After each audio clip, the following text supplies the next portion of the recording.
I'm organizing a cultural tour of Jefferson's France, so I've been reading about those amazing years between 1784 and 1789. If ever we had a perfect ambassador to France, it was Thomas Jefferson. His oral French was never great, but he was precise and disciplined, and his command of French prose was excellent. He loved France almost as much as he loved America, but everything he did during those 5 years was to promote the interests and the reputation of the United States. He was the least ostentatious and dandified diplomat at the court of Louis XVI, on the tightest diplomatic budget, but he was so thoughtful, dignified, and informally elegant that he was a general favorite in court circles. He felt privileged to be witness to a second revolution in one lifetime. It is true that he misread the trajectory of the French Revolution pretty badly, especially the Reign of Terror, but that is because he believed in the human project, believed in the capacity of average people to govern themselves, and let his congenital optimism get in the way of his geopolitical acumen. Probably nobody in our national history has been as fully civilized as Thomas Jefferson. He knew 7 languages.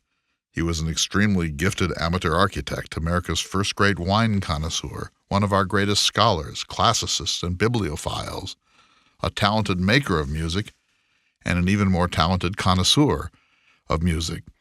He had perfect penmanship and one of the most elegantly disciplined prose styles in American history. He cultivated not people of power and wealth, but rather individuals who were savants in literature, philosophy, and particularly science. He was exceedingly talented as an administrator, did countless small favors for Americans who were having difficulties in France, and sent a steady stream of thoughtful letters to his superiors back in the United States. Think of these amazing achievements in culture, things that would be greatest hits for anyone else, but that barely find space in most biographies of Jefferson. He initiated the classical revival in American public architecture after falling in love with the Roman temple in Nîmes, the Maison Quarrée. The capital of Virginia he helped to design is one of the most beautiful in America. Jefferson expected no reward for the hundreds of hours he spent on this project, except a more enlightened sense of taste among his fellow Virginians. When Virginia asked Franklin and Jefferson to propose a sculptor who might fashion a full-length statue of Virginia's greatest man, George Washington, Jefferson threw himself into that project too, discerned Houdon as the greatest living sculptor of his era, and convinced Houdon to travel all the way to the United States to measure and draw the uncomfortable George Washington, and then saw the whole project through to what might still be regarded as the greatest single work of sculpture in American history. While in Paris, Jefferson wrote one of the finest love letters in the English language, his 11-page My Head and My Heart dialogue to Maria Cosway, perhaps the single most alluring woman he ever met. And he wrote that letter with his left hand, just weeks after breaking his right hand in what might be called a Freudian slip. He also convinced his friends in America, including former Governor John Sullivan of New Hampshire, to send him the peltries and bones of a male moose so that he could convince the greatest of French scientists that American flora and fauna were not inferior to their European counterparts. And he paid the fee for that expensive piece of whimsy out of his own pocket. His goal? Vindicating the New World against its detractors in the Old one. In 1787, Jefferson made an extensive wine tour of southern and western France, crossed the Alps with maps and classical texts trying to ascertain the Carthaginian General Hannibal's elephant trail into northern Italy. This was what he called his peep into Elysium, his one genuine glimpse into the world of the Roman Republic, but he turned back before he got to Rome or even to the Palladian villas that had so inspired him in architectural folios. His sense of public service was that disciplined.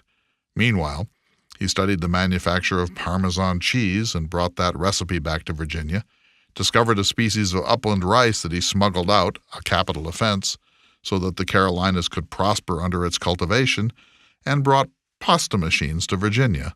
Pasta was, at the time, a comparatively new gimmick in Italian cuisine.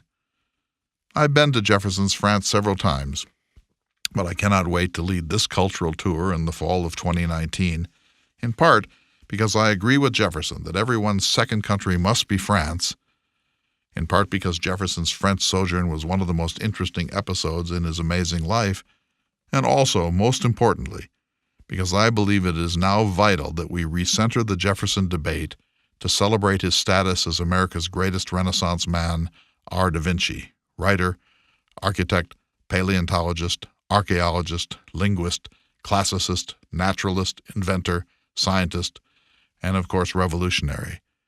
Yes, Jefferson was a slaveholder, and he was arguably a racist and an apartheidist, but while these are very important problems in the life, achievement, and character of Jefferson, but they must not be permitted to cast a full or permanent eclipse on one of the greatest creative artists and statesmen in the history of life on earth. We must have a whole man analysis of Thomas Jefferson and every other great individual in history. I'll see you in Paris. I'm Clay Jenkinson.